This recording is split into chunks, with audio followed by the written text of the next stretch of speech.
We're lucky to have farmers markets in both Sechelt and Gibsons, and a new midweek market that is coming to Roberts Creek, which I'll tell you more about later. But from all the farmers I've talked to at our local markets, I've learned that they're consistently selling out of local produce. So this tells me that one of our main challenges in establishing a healthy local food system is not so much in needing to educate the public to buy local, although of course that still has to continue to happen, but it's more in having enough local producers to buy from, as John was stating. So we need to boost our local supply of locally grown, locally harvested food. And in short, we need more farmers, more people growing food in their backyards. We need more people forming food cooperatives and farming cooperatives and starting up new community-supported agriculture projects. We need more accessible venues to sell and purchase local food. And we need to be able to buy local meat, local fish, wild herbs, and value-added food products. We need more people learning how to grow, harvest, and process food, and we need more land offered for farming and wildcrafting, and not land where forests will need to be cut down and ecosystems destroyed, but rather land that's already cleared, disturbed, or simply not put to good use.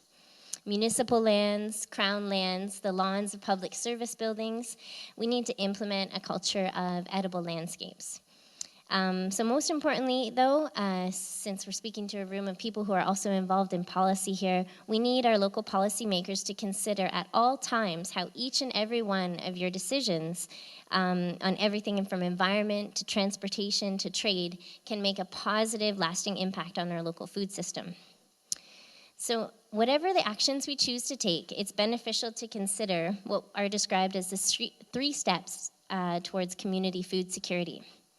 The first step is what we call short-term solutions. These are things like our food banks, soup kitchens, and free food programs, very essential services that will need increasing support now in these economic times.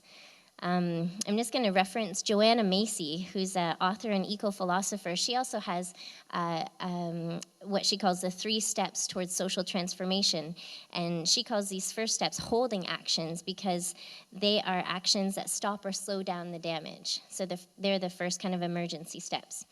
The second step is community capacity building. We focus a lot on that in our Community Food Action Initiative. And these are programs and initiatives which empower community through training, skill building, and the creation of alternatives. So these are things like community kitchens, gardens, food buying clubs, and more.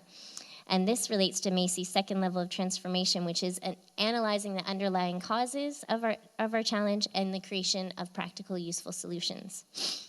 Now, the third level of attaining food security is system change. So that's where we talk about policy, change in society, and change in culture. So really, it's a paradigm shift. It's a move towards a food-based local culture.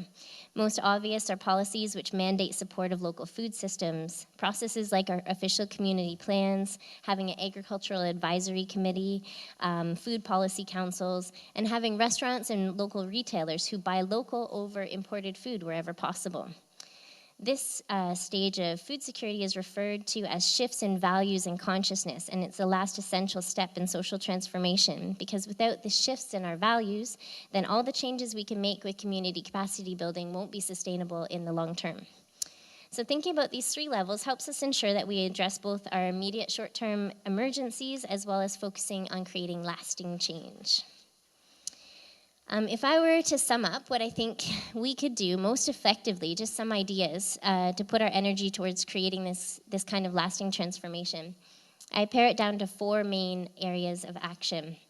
One, something again we work on a lot at a grassroots level is just simply education. So revitalizing our knowledge of food and agriculture, building skills, and in particular, I think we are really in critical need of a diversity of farming and food producing trainings and apprenticeships.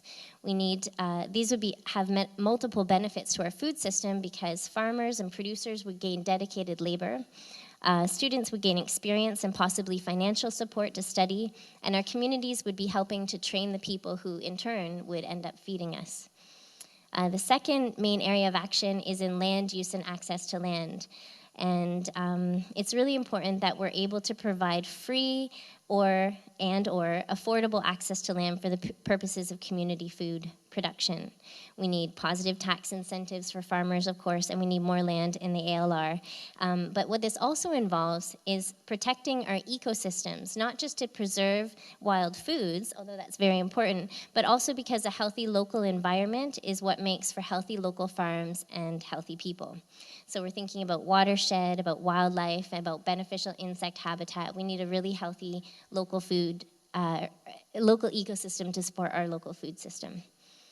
The third area, I think, is in government policy and farmers' rights. And Robin's going to speak today about why the regulations around meat and farm gate sales need to be changed to protect the family farm as well as the safety of our food. And we need to be thinking about creating new policies which serve to protect and strengthen our farm and food economy. And we also need to see leadership from our politicians in placing community food security issues as a core political issue and mobilizing more resources to support real grassroots community solutions. And the last thing I'll just touch on is economic security, because food insecurity is intimately tied to financial insecurity. So not only are we thinking local, but we need to address economic injustice also at the global level and support a healthy local economy that promotes healthy standards of living. In particular, we need to influence changes in global trade agreements, natural resource use plans, and national and international food policies that will strengthen rather than undermine our local and community scale agriculture and food. So now, before I run out of time, I just wanted to give you a really quick overview of some of the programs that I'm a part of with the Community Food Action Initiative, which is administered locally through One Straw and funded by Vancouver Coastal Health.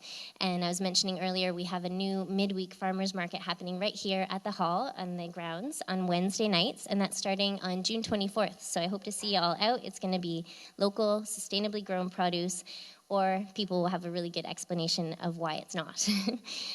Thanks to support, by the way, from the SCRD. It's a grant and aid program that is helping support our market.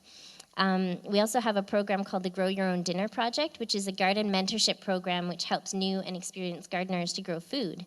And last year we supported 29 families, and we're hoping to support even more this year. We also have the Creator's Touch Garden, which Barb initiates and runs, and this project offers ongoing workshops and activities in year-round wild and cultivated food harvesting, preparing, and processing. We also had our first annual fall fair last year, and that was a great success here at the hall. And over 25 local farmers and vendors and community groups were on display. There was music, there was veggie contests, certainly nothing as extensive as that list, but it was a good start.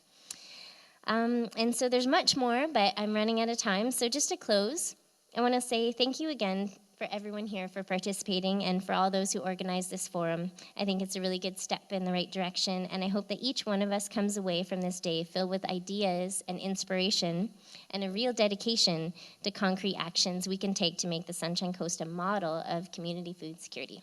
Thank you.